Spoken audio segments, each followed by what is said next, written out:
Hello everyone and welcome to our YouTube channel enjoyment with studies. कैसे हो सभी? With fresh brains, पूरे जोश के साथ वेलकम टू आवर क्लास। तो आज हम पढ़ने वाले हैं मैटर के बारे में। मैटर के बारे में, अब ये मैटर क्या होता है? कोई भी चीजें, सामान, वस्तु हम अपने आसपास देखते हैं वो मैटर होता है। ठीक है, तो मैटर जो होता है ना, मेनली वो थ्री टाइप्स में होता है। वो होता है सॉलिड, लिक्विड और गैस। ठोस, तरल और ये गैसीय अवस्था, हम हिंदी में इनके ये नाम बोलते हैं।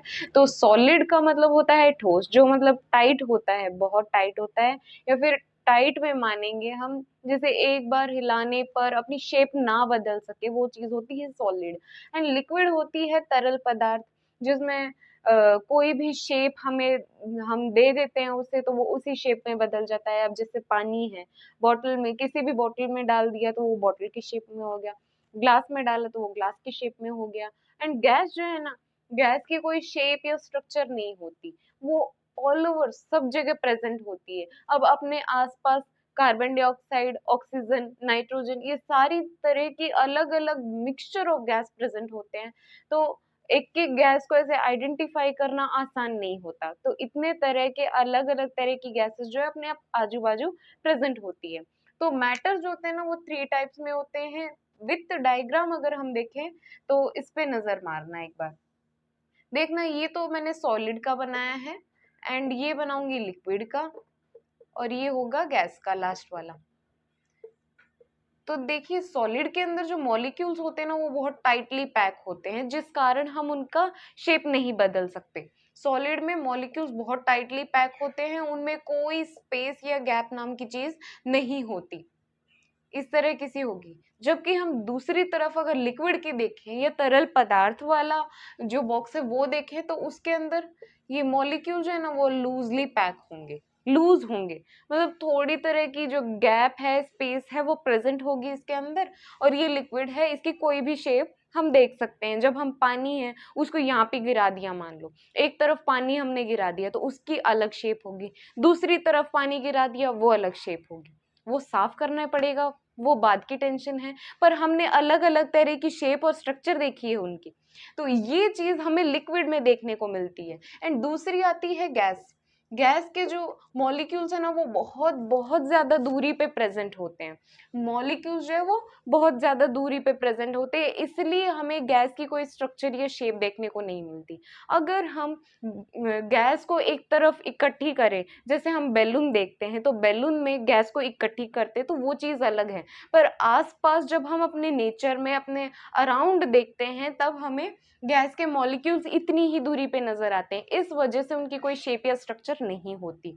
तो सॉलिड, लिक्विड और गैस की ये डिफरेंसेस है मेनली। तो जब अब हमें बात करनी है एटम की। एटम के ये जो बॉक्स को है ना, जब हम जूम करते हैं, मतलब इस एक मॉलिक्यूल को अगर हम बड़ा कर लेते हैं तो इसकी शेप इतनी बड़ी मानेंगे। अगर कोई चीज हम जूम करते हैं तो वो बड़ी होगी ना। तो ये मॉलिक्यूल है, इसको बड़ा करके हम देख रहे हैं कि ये चीज क्या है, कैसे है। तो ये ना, एक मॉलिक्यूल को हम एटम बोलेंगे। एटम बोलेंगे। अब इतने सारे मॉलिक्यूल्स हैं, तो इसको ये कहेंगे कि one box is packed with many atoms. ये एटम्स हो जाएंगे। और जब हम एक की बात कर रहे हैं तो ये एटम होगा। एटम के बीच में एक न्यूक्लियस प्रेजेंट होता है। देखिए, हमने लिविंग ऑर्गेनिजम्स में सेल पढ़ा है और नॉन लिविंग्स में हम एटम के बारे में पढ़ रहे हैं, डोंट बी कंफ्यूज्ड। इसके अंदर नॉन लिविंग थिंग्स जो होंगे ना, उनके अंदर होगा एटम, लिविंग के अंदर होगा सेल।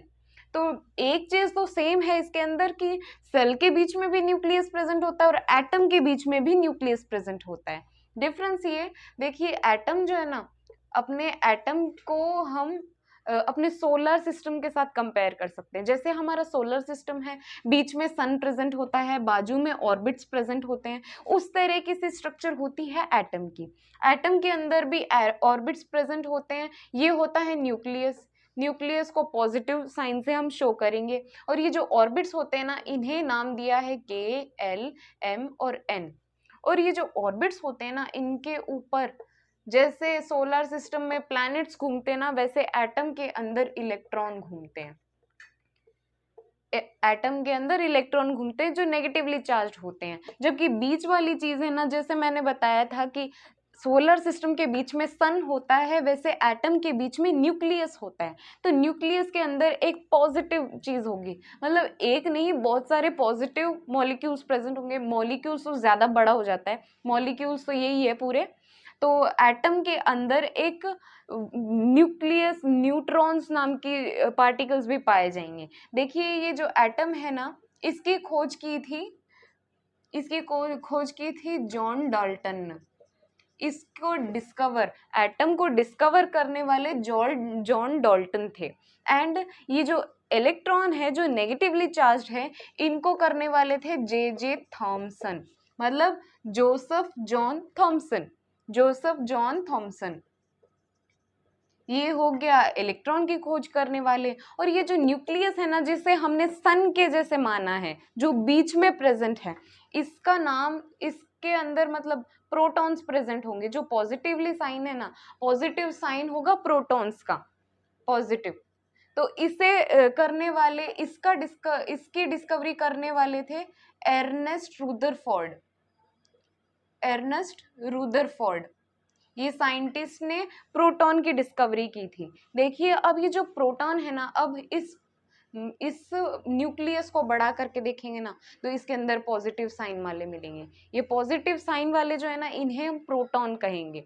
और इसके अंदर ही न्यूट्रॉन्स प्रेजेंट होते हैं। न्यूट्रॉन्स का मतलब न्यूट्रल है, ना तो ये पॉजिटिव है ना ही नेगेटिव है, ये बस शांत है अपने बहुत अच्छे से। तो इनके डिस्कवरी करने वाले थे जेम्स चैडविक। इनकी स्पेलिंग मैं थोड़ी ठीक से लिख देती हूँ, आपके लिए हार्ड नहीं होगा फिर। James Chadwick. तो जेम्स चैडविक ने न्यूट्रॉन की खोज की थी। एंड देखिए एर्नेस्ट रुदरफोर्ड ने प्रोटॉन की खोज की थी।